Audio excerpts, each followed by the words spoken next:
Right now, Ukraine is handing Russia another major setback in the battle to take Kyiv. But at the same time, billions more dollars in defense and humanitarian aid's headed to the war-torn country as the Senate just passed that massive spending bill. Fox 31's Matt Morrow here with those developments in the war, Matt. Yeah, Jeremy and Erica, that new development you just talked about coming in the last half hour here. The Senate passed the bill 68-71. The president is going to quickly sign it. Plus, all new tonight, Russia says it may freeze the assets of companies, many American companies, that are not doing business there right now. There are dozens, including everything from McDonald's to ExxonMobil and Philip Morris. Now, take a look at this, a brand new photo. This is from Colorado-based Maxar Technologies. Look at all the smoke right there. This is from yet another shelling attack from Russia. This is in an industrial area in southern Chernihiv. And take a look at this. More new video just in tonight. It is drone video right here. These are Russian tanks. This is that big convoy that was outside of Kyiv. Well, it's not going to be there for much longer. Russian special forces, you see some of the explosions today, and right there you saw some Russian soldiers rushing out of their tanks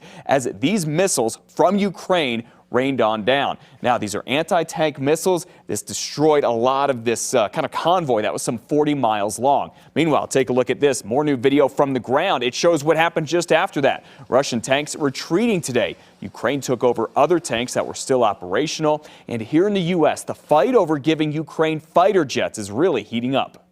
And what they assessed was that adding aircraft to the inventory is not likely to significantly change the effectiveness of the Ukrainian Air Force relative to Russian capabilities. The Ukrainian Air Force has several squadrons of fully mission-capable aircraft, and although Russian air capabilities are significant, their effectiveness has been limited. They say they need MiGs. People say, well, maybe that's not the ideal weapon for them. That's what they say they want. They're there.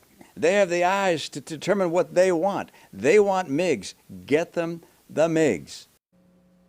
All right, Kamala Harris, Vice President, is still in Poland talking about that. Now to Mariupol here, southern port city where a deadly attack on a maternity hospital happened yesterday. Ukraine's deputy prime minister now says more than 1,300 people, including many children, have been killed in this town in just the last 10 days. Jeremy? Yeah.